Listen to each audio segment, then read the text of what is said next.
Today's podcast is brought to you by Kentucky Farm Bureau Insurance.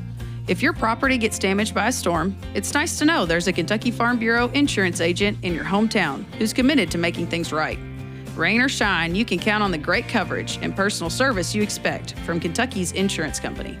To request a free quote, find your local KFB insurance agent at mykfbagent.com. Kentucky Farm Bureau, big on commitment. Hey, Matt, how's it going? It's going well. It's a fun time of year. It's county fair season. It's county fair season. You know, they're out there, and there's some interesting ones. We're going to interview someone that has a pretty well-known one. It is like the county fair. It's like the county fair. It's quite a thing. But yeah, are you a county fair goer? So West Kentucky has county fairs. We have a thing called the West Kentucky State Fair, and I think that is Hopkinsville, like, helping all of us that don't. Everyone has their own festival for what they used to be a big commodity. So, like, there's a ham festival in Trigg County. Caldwell had the Black Patch Festival, which was about dark tobacco. So those still happen, but they're not maybe county fairs per se. So then we all kind of go to the West Kentucky State Fair and go to the polls and, like, you know. I live in a county now that I'm, like, surrounded by county fairs, but we don't have one. We have a sorghum festival. I really just like honing in on a commodity, apparently, in every town I live in. But funny story about Meade County, which is, spoiler, the one we're going to talk to today. I was at Governor Scholar at Bellarmine. That's how I found out I wanted to be an ag. Sorry, Louisville. I was like, if I don't see corner cows on family day, I'm going to cry. But anyway, so I switched from a journalism idea when I was going to be the next Aaron Andrews. I decided instead to go into agriculture. While I was there, though, not my roommate, the suite mate, whatever, the girl next door, was from Meade County. And the week of Meade County Fair, it was the first county fair she had missed in her whole life. And she cried 2 nights in a row because her friends were FaceTiming her when she would get back to her room at the county fair, like riding whatever ride they always rode or going to whatever official thing. She sobbed. And I was like, I've never met someone that loves their county fair this much. And she was like, you don't live in this county and not go to the county. Like, it's the thing. It is the thing. And I was like, oh, this is a moment where I kind of am jealous. Like, I kind of wish I had a county fair. Yeah, growing up in Louisville, we have the state fair located. There's not really I don't know, there's a Jefferson County Fair, but never went to it. But now living in Bullitt County, I have gone to the Bullitt County Fair. We also have our city fair in Mount Washington. And, you know, my favorite part of any kind of get-together like that, you know, going to any amusement park or anything like that, or even the state fair, is the people watching. Oh, my goodness. It's a level. It's a high-level people-watching event. We talked about this before. There's a couple things. We're in no judge zone, of course. We would never judge or have harsh opinions in this podcast room. But, like, the amount of clothes people feel like they shouldn't wear when it's hot. I mean, you can put it back on. The amount of people that are not proud of the fact that they probably don't need to be shirtless, and they're just like, yeah. And they got a tan line to show it. They've been mowing that way for a couple months. The T-shirt that's cut, not just the sleeves off, but like all the way. Oh, to the waistline. Yeah, because you got to have airflow, apparently. Yeah, what is that even? That's not even a shirt at that point. And I always think about, like, you're on a ride and there's somebody beside you on that Ferris wheel, and that wind blows the right way. And they're getting a big old whiff of everything under that very open shirt. And I'm like, yeah. But let's think about the good things, though. Yes. Okay, because those people, we love that they buy tickets. Yes. And we love that they ride the rides. Yes. But for all of us ag people or rural people, I kind of like the pulls. I like the livestock shows. Fran's kids are county fairing a couple weeks ago. They're showing their bunnies. How often does anybody see somebody show a bunny? Right. So about every couple years, I'm like, Fran, remind me again, how does one show a bunny? Like, it kind of reminds people in the town. Just, here's the bunny? Like, what do you... Yeah, you got to mold it up into a little ball. Some of them, you crank them up, like, long. Oh, my. You know, it's a whole thing. We should get her on sometime. She has a whole thing. I think it gives people in the community a chance to remember, like, that these things exist. These, even if it's just as simple as, like, the guy that's doing the truck pull. Like, this is a hobby he does, and he travels to do it, and he's your buddy down the road. And it's like, it's just a fun moment where you get to reconnect at those things. Yeah. I mean, especially Bullitt County, there's plenty of urban to it. And then even the folks that maybe live in that county, they came from urban. There's so many folks that came from Jefferson County and Bullitt County. So it's a neat event to kind of reconnect folks with that kind of all the agriculture idea of Bullitt County. I know it's growing and growing from an urban standpoint, but it's still a pretty heavy agriculture county. But yeah, it's we talk about kind of a survival guide? Is there? Ooh, yeah, good what question. kind of like? How do you get ready? Like, what do you do when you go? You're like, I'm gonna be here all day. State fair, county fair. What's the go-tos? What do you got? How does one do it? Yeah. Okay, so a lot of our certified farm markets or our local producers do sell products. It's not just the commercial neon sign funnel cake man. So I do want to remind people, all economic, I'm one of five. We had a minute where we need to pack our snacks and all those kinds of things. Yeah. I get it. But if you get a chance, you got the money, go support those farmers. Yeah. I would definitely say, though, get your bottles of water in. Yeah. I've never been to a county fair where it's done either pouring rain or it's blistering hot. There's no middle. There's no middle. So bring your water. Poncho? Maybe a poncho. Yeah, a simple poncho would be helpful. I would encourage a second change of clothes in the car because when the random downpour happens, now you're having to buy a neon T-shirt that says, Bullitt County, USA. Maybe that's not going to be your vibe next week. So if you have an extra T-shirt, you run to the truck, do a little change. Comfortable shoes. Yeah. A lot of people try to go. Like I understand you talked sandals. about the clothing choices of folks. I understand comfortable. There's nothing wrong with that because you are going to be outside. You are. You're going to walk around a lot. Yeah, I think great shoes. We always had a little quick backpack just with some stuff in there. Would you call it a backpack or a man purse, satchel? Where are we at on this? I think this was one of those one strap. So it's kind of like this getting weird a little in-between, more satchel-y. A little more satchel-y. But I had one of those with some sunscreen, which is very important. Hat, if you're a hat person. Got a hat. I pull out the old bucket hat. You that have embarrasses no hair my on kids. your head, so. Yeah. And so, yeah, you got to have that. Because if you don't pack sunscreen or a hat, you're going to forget to put more sunscreen on your little nosy. And you're like, it's going to be dark soon. No, it's not. If you're on Eastern time, it's not going to be dark, really dark, till like 9:45. Yeah. You're going to get sunburned. Like a state fair, you go inside. Our state fair has all this great indoor stuff. County fairs, you're outside, you're getting nailed by the sun all day. Right. Or the rain. You're right. It is one or the other. You're getting. But you want to pack light. Like people, unless you got a kid that's warranting the stroller or the wagon, it's a nightmare. Because if you're just rolling it for funsies, like we're going to pack our cooler with sandwiches. You think that till you're standing outside the ring toss booth and people are plowing over you trying to get to their prized, stuffed bear. And you're like, great, there went my cart for the 14th time flipped over by children. Yeah. It's their fair. You got to be... Yeah. You gotta be flexible, light packing. That's the little pack. That's why if you're a dude, you can pull off a man purse, is what Matt's saying. Yeah, man purse at that time. So yeah. So no, but yeah, it's county fair time. It's lots. They're all over the place, and we have a representative from one of the best. Yeah, if you don't know, most of your larger county fairs have a fair board in the county. It's not like you're electing these people, but they get a lot of times they're lifelong volunteers that at some point have been asked to kind of take that step up. And so Doug has been on that council for a long time. We appreciate him being on the board, and he's going to kind of give us an inside view. Maybe I think a lot of us think, like a month or two out, you got to start advertising. Not this one. No. Probably not any of them, but not this one. Definitely not this one. So I think it'll be cool to hear the timeline, how they do things, and quite frankly, just hear from Doug. He's a great guy. Yeah. So I think everyone's going to like this. We've all been to these kind of things, and to get a little inside, behind the scenes look is really going to be cool. So, yeah. All right. Well, without further ado, I'm Renee Carrico. And I'm Matt Hilton. Let's get rural.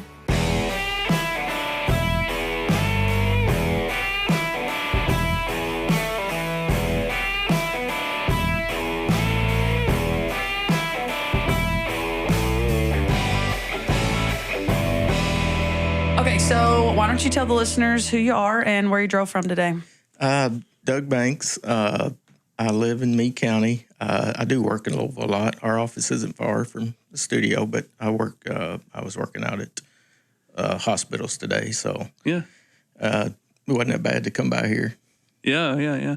So this is a great time of the year. Okay, so this is county festivals, city festivals. There's all kinds of stuff, but county fairs, Yep. And we did a story years ago about the mighty Meade County Fair. Like this Mighty Meade. This is everyone had, most of the counties have a fair. Yep. But not everybody has a Meade County Fair. It's true. So when we were talking about, hey, we should talk about that. That's a fun rural thing. It's such a big part of people's, calendar in rural communities. Exactly. Who would be good to talk about? Well, Meade County, duh. So tell us a little bit about the fair that you all have in Meade County. how big of it is. To talk a little bit history. When did the fair become The fair. the fair of all the county fairs? Really, We celebrated our 100th anniversary in 2021. So, I don't know if I remember when it got big. When I went as a kid, it was big. it was already big. It was big in the 90s. Yeah. But I think when they did started doing the real tractor pulls in the 80s, I think that's when it kind of took off. nuts. Yeah. So, we stay around the 30,000 people mark for the year, for the week.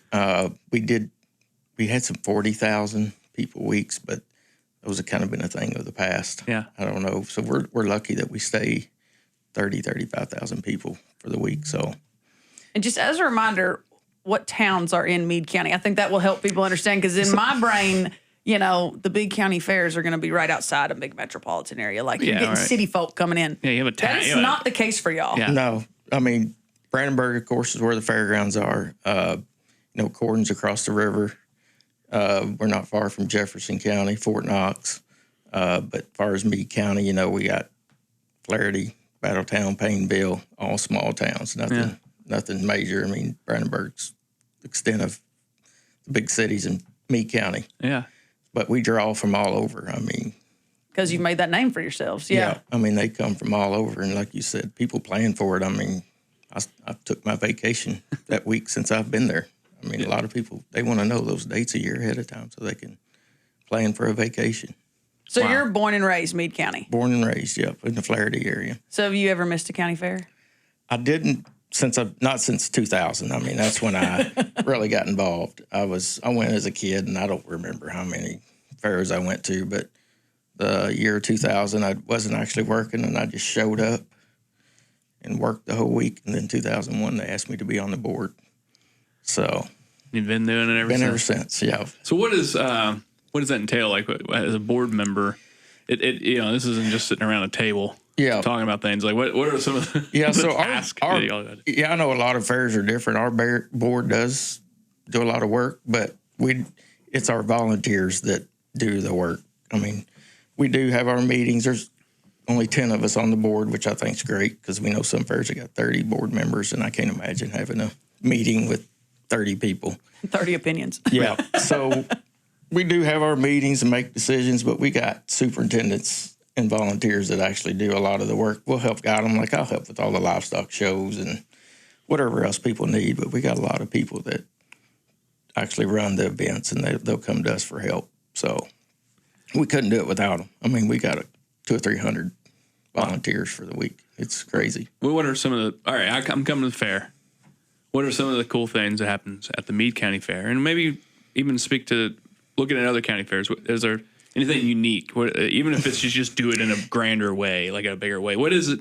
Why is it sticking out so much? I don't know. We get asked that so much from surrounding counties. What can we do different? And we never have really figured that out. We do what a lot of them other do, but it's just like our community just shows up for. I don't know why. I think it's just the heritage that's been there. It's what they're used to. They look forward to it. But if it doesn't have a motor on it or crashing or something, that's what brings the big crowds. And we do a NTPA pool, which is probably the only one in the state, Grand National. And I think that's what helps us a lot. Yeah. I mean, but they're not cheap. Yeah. So we're lucky to be able to afford that. But the rest of the events, I think, are the same. And, everybody has their demo derbies, their horse events, their shows. But, we never could figure out why the Meade County is so big. We're just lucky. Yeah, yeah.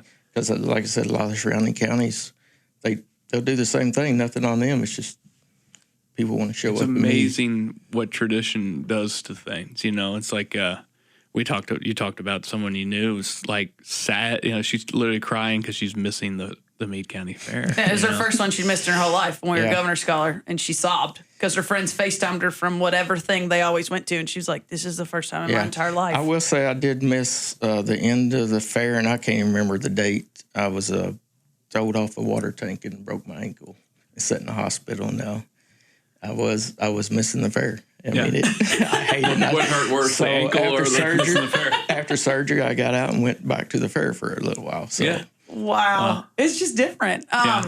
Okay, so I know from a rural perspective and a livestock perspective, I've had the pleasure of knowing your family for a long time, at least as long as your kids have been showing. And so I think a lot of times when we think county fairs, we think of the county fair almost circuit we get in our brain of like, okay, I got hogs in, say, Washington County, I'll hit Nelson County, and then I'll hit Meade. And, you kind of have a lap where you can try to hit those open shows. For those that are in your county, though, and it doesn't have to be livestock, it can be any of the youth kind of activities. I think what's really cool for someone who grew up somewhere that did not have a county fair, maybe like the local support or the local opportunities those kids have for that closed show moment of a county fair. So maybe talk through, kids that are in Meade County, what are some cool opportunities they're having if they want to do a project? Yeah, and livestock, I think, is probably the biggest one for the kids. We do have, we have quite a few in the Country Ham project that's taken off pretty good.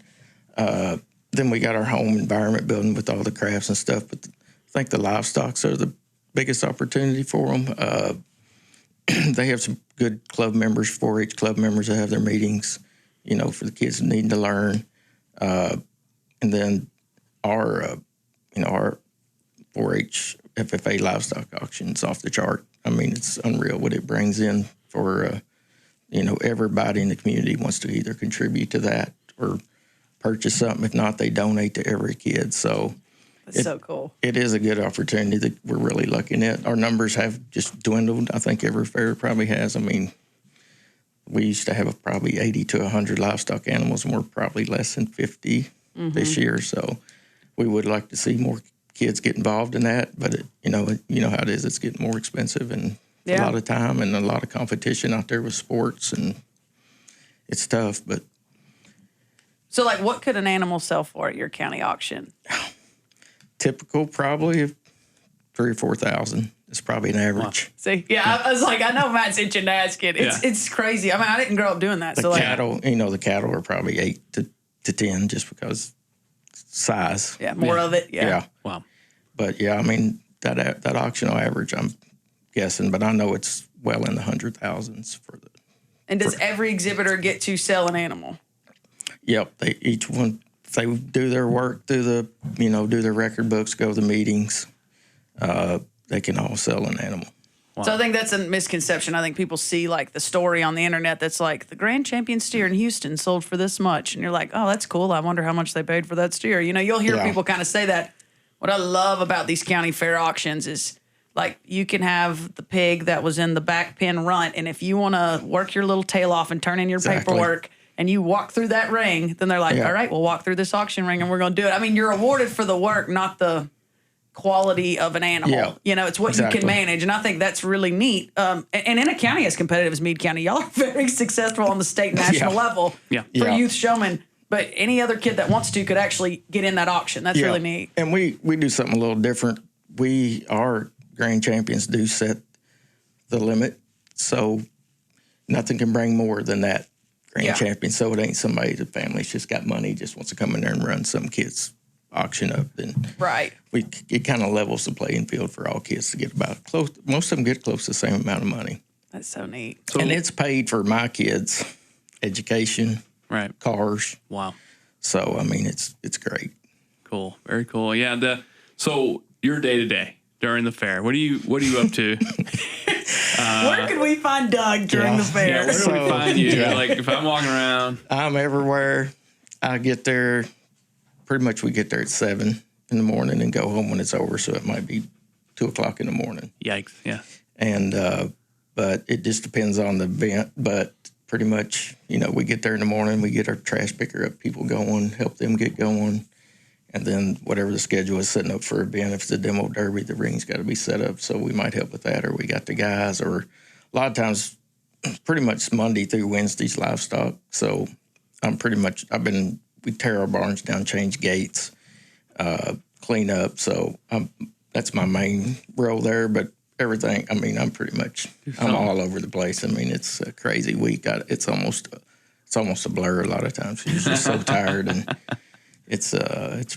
but I love it. I've been ate up with it since I've got involved, but getting older, it's getting harder, and I don't know how many more years I'm going to stay at it. So I think we, from the rural perspective, I always think of it from the livestock, from the truck pulls, from those kind of pieces. I kind of forget about the rides and the food vendors and things like that, because in my brain, I just show up to show, or I just show up to watch. I don't even think about like the prep that requires. Like how early do you guys book all those people? I mean, do you book them? How long does it take them to set up? I mean, like from a time perspective. Our contracts, we really try to do like a 3 years so we know our budget for everything. And then a lot of times it's just, we try to renew it every year for another 3. Okay. But the carnival is Kissel, and they've been with us.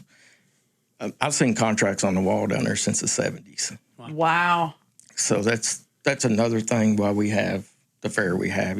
Those people are great. I mean, they're easy to work with. They have, they do the state fair. Mm-hmm. So they have it's just like going to state fair for rides. Oh, yeah. And they bring it when they bring it. And, but they'll come in a week before and they'll mark off the parking lot, put their marks down and all that. And then they'll show up on the Saturday night, Sunday morning, and things ready to roll on Monday. Wow. But as far as the fair, we do little stuff throughout the year, but we really 2 weeks before is when we really start getting after it. And then we have a few days before the fair, we do a cleanup and tell people to come and help. And then it's crazy how many people show up just to. Really? We'll have 100 people come with paint, paint on the fence and put up signs. And well, there's a pride, right? I mean, this is one of the things you guys are known for, right? I mean, I can understand a community kind of coming up and saying, hey, They love it. Yeah. I mean, we got our haters, of course. I mean, we hear about the $15 gate fee people think's too high, but, those people have probably never been to the fair or have never been to another fair. Right. And to us, that's a deal to go to a fair and pay $15 and ride every ride and see every event. Right. I was about to say that. So you're $15 for those that have never been. Am I paying extra to go watch a kid show a pig? Am I paying extra to go watch the pulls? We're one of the few pay one price fairs still that So the exist. only thing is if you want to go eat something. Eat something. Yep. Or play a game at the carnival. Everything else, you're getting. All the rides are free, all the events. So can't even go to the movies for that. No, you cannot. Yeah. And I know things are tight with families, and we get it, but we still think that's a pretty good deal. That's a real good deal. Yeah, yeah. So, all right, every year at the state fair, we eat the things. Okay. What is? And they'll eat any of it. It's gross. Me and our technician in here, we go get the donut burger. Austin, who helps record this, we get the donut burger. We get all. I mean, they fry anything. You've tried about anything you've seen fried. Yeah, we've tried a lot of things. So if I come to your all's county fair, is there a thing that you guys are known for? What should I get? What is your thing you get every year? I'm kind of the old traditional. I'm a ribeye steak kind of pork chop kind of Tell me more. Yes, sir. Yes, sir. Now, I know there's stuff out there. I really haven't tried much of it. I'll get, they got some walking tacos and taco salads that I've had. And I know that Carnival has a ton, but I'm like you. I don't hardly ever go in that Carnival.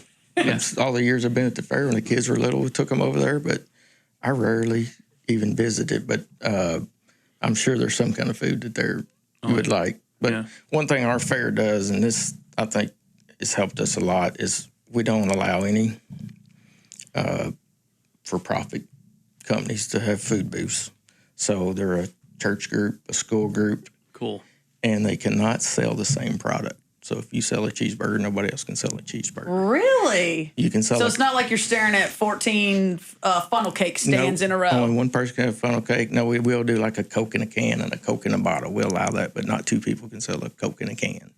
So down to the drink. That's cool. Yeah, we think it helps a whole lot, and they like it. They don't have to worry about somebody else competition with it, except the carnival.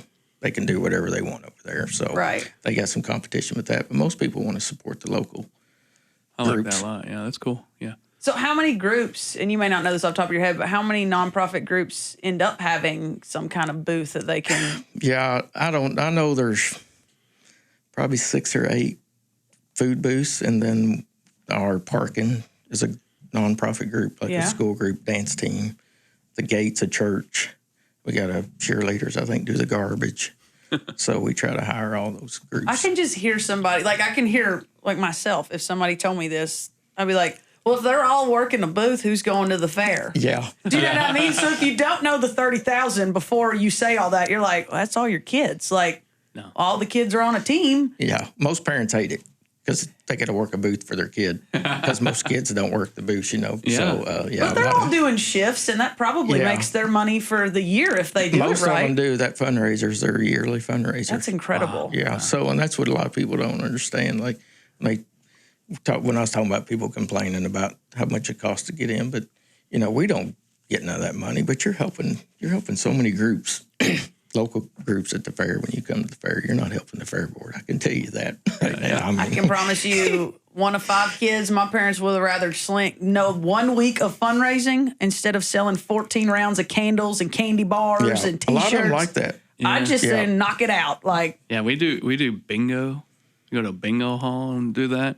And it's like 4 hours, and the amount of money that the programs get at the school for that. And I'm like, I can do 4 hours. It's really not that hard. You gotta instead do of your kid walking in on that last day and being like, I was supposed to sell $100 worth of Yankee candles, and you're like, oh, geez, is it due today? I bet. Here's your money. Like, I have $100 of candles coming. Yeah. But yeah, I think you're speaking to really why we wanted to have this on this podcast is talking about the importance of.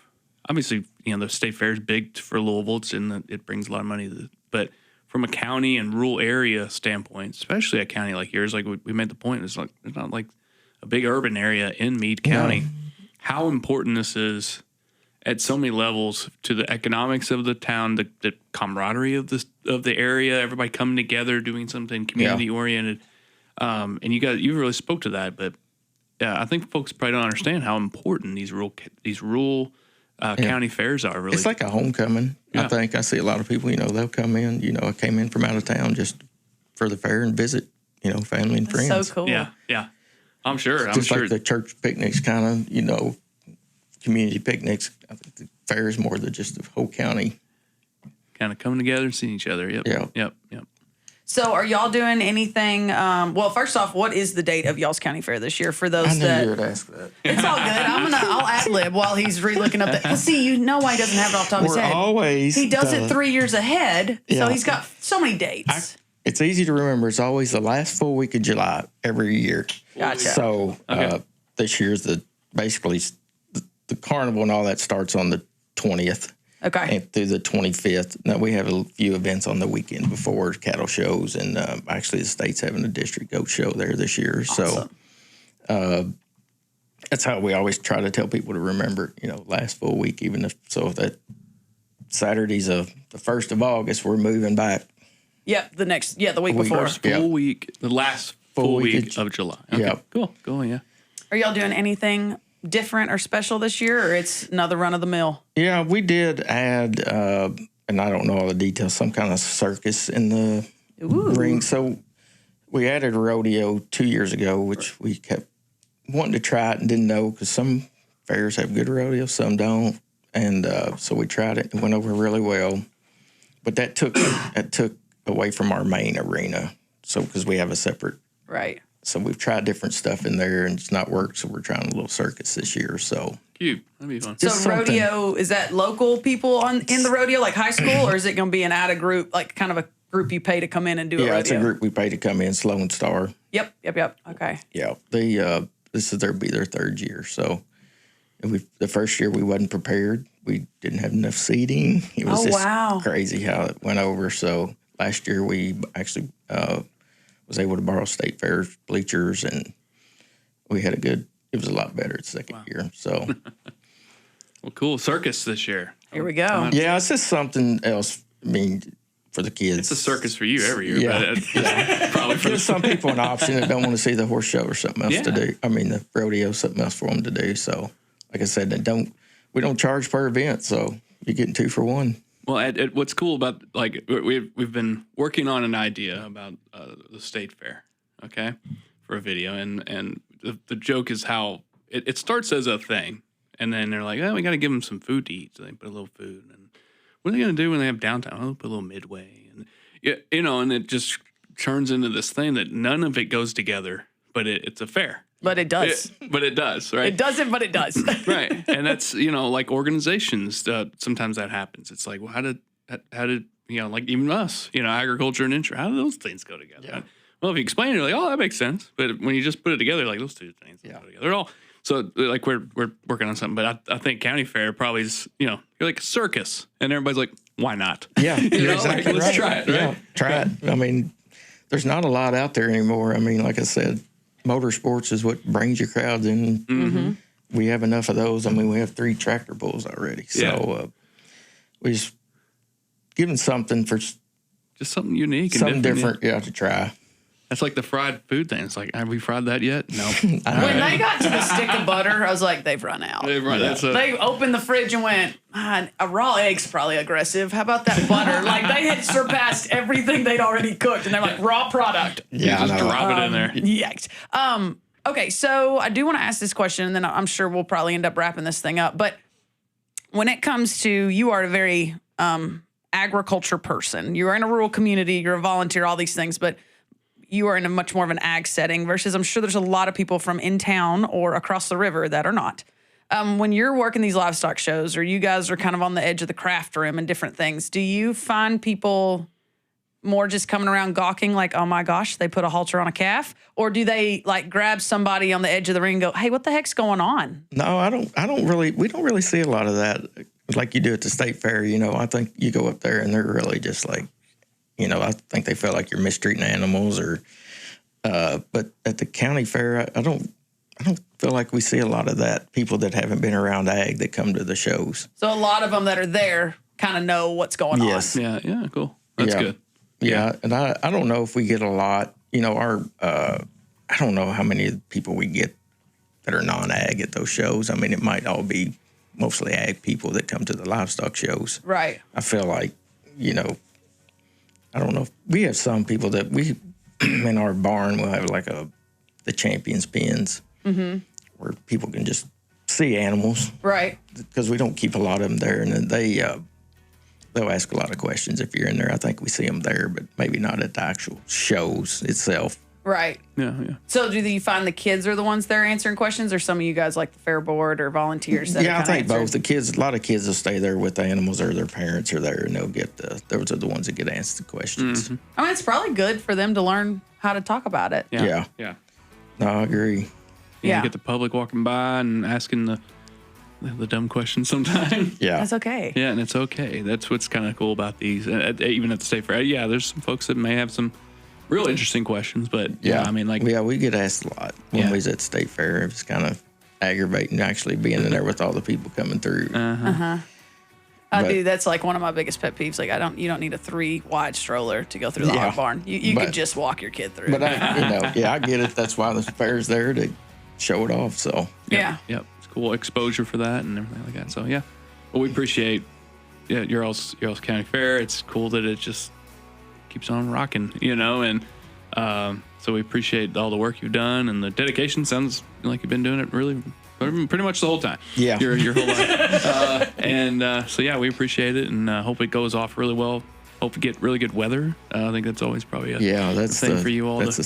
That's fingers the crossed. Part you never know about. Yeah, you never know, and but we've been lucky. Y'all have a Facebook page, website?